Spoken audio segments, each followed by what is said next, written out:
Hello and welcome. This is Jerry Mills speaking to you from the sunny climes of northern Taiwan. Today I'm going to be speaking with Sylvia Earle, the noted marine biologist, and we're going to be talking about mermaids, how resource depletion, pollution, irresponsible fishing habits, and other nasty things have been wrecking the mermaid habitats and bringing the mermaids to the brink of extinction. We'll be talking about the causes, what has been done about it, and what we can be doing about it. Now, let's get started. Dr. Earle, from what I understand, you first became acquainted with mermaids when you were still a young girl. I was 12. My parents moved to the west coast of Florida. Tell us about the mermaid you encountered. This one didn't move very fast. In fact, she was curious about me. And then she'd back off and I'd move toward her.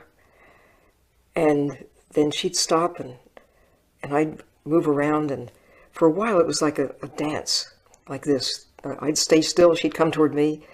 Then I'd back off and she'd back off. And I'd go toward her. It was wonderful. Encounters like that in the ocean are so common. One thing that amazes me is that although there have been thousands of sightings of mermaids, often by credible witnesses such as Henry Hudson and Christopher Columbus, and people even to this day, some people still don't believe in mermaids. We know they exist because the records are there.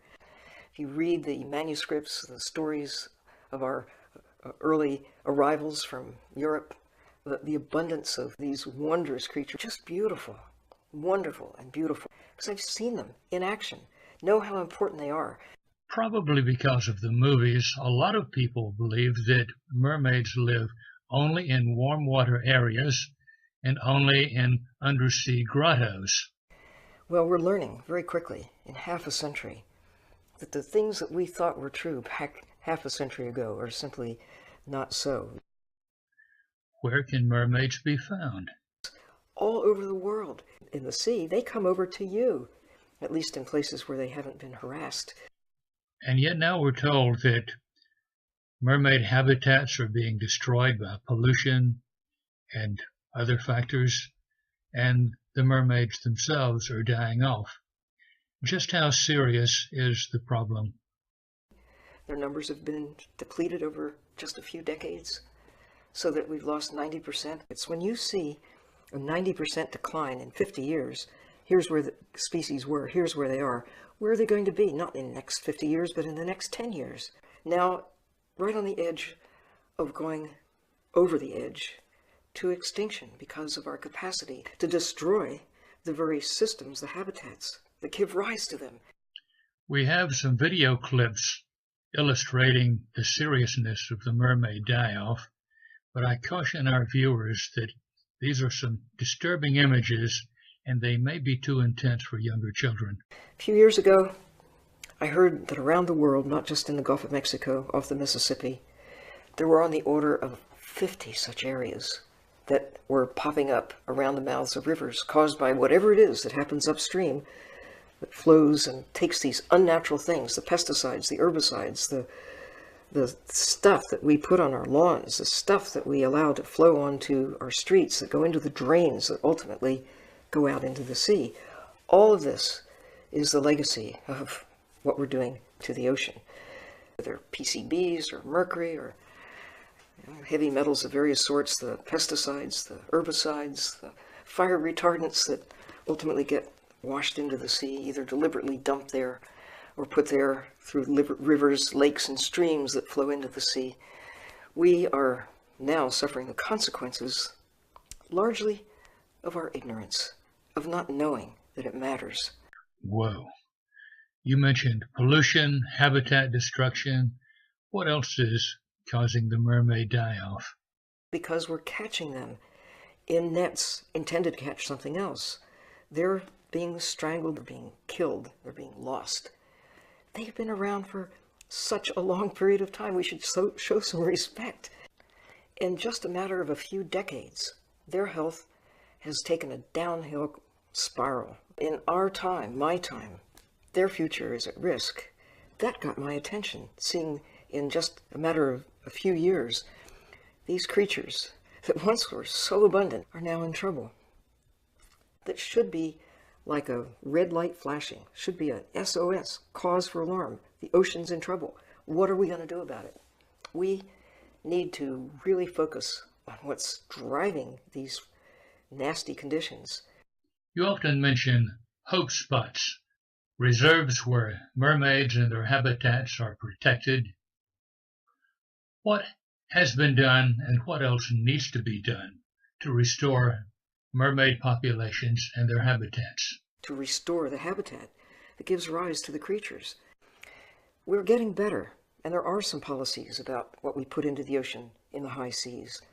Policies that now restrict plastics and other things that we don't really want to be in the ocean. Almost at the point of going out over the edge of extinction in the 1980s. But a policy was put into place to stop killing them totally for 5 years. And they recovered. They haven't gone back to what they were 500 years ago, but they're better than they were 50 years ago. But we mustn't rely entirely on government. What can each of us do as individuals voluntarily to protect mermaid habitats and restore mermaid populations? We have to get better about growing what we consume and have a lighter footprint, not just on the land, but out in the ocean as well. All these things are at risk every day unless we take actions. So I guess if I could send a message, it would be one of hope to those in the future, to inspire those kids coming along to realize that they have the potential to make a difference, to find a place for humankind within these natural systems that support us all. You don't have to give up and say it's over, that it's hopeless, but rather, what can we do now to magnify the positives, to protect the natural systems that we don't know how to put back together again, restore what we can, to realize that the economics that we value so much are really embodied in a healthy planet, that if we trash the natural systems, we're trashing the economies, any hope that humankind can survive. But if we take care of the land, the water, the wildlife, certainly the ocean, we're writing for ourselves an insurance policy that can endure far into the future. If you want to watch the full 90-minute interview with Sylvia Earle, unfiltered by satire, look for it on YouTube. The name of it is Sylvia Earle on the Oceans. Or click on the link below. And if you liked this video, give it a thumbs up. This is Jerry Mills. Good day.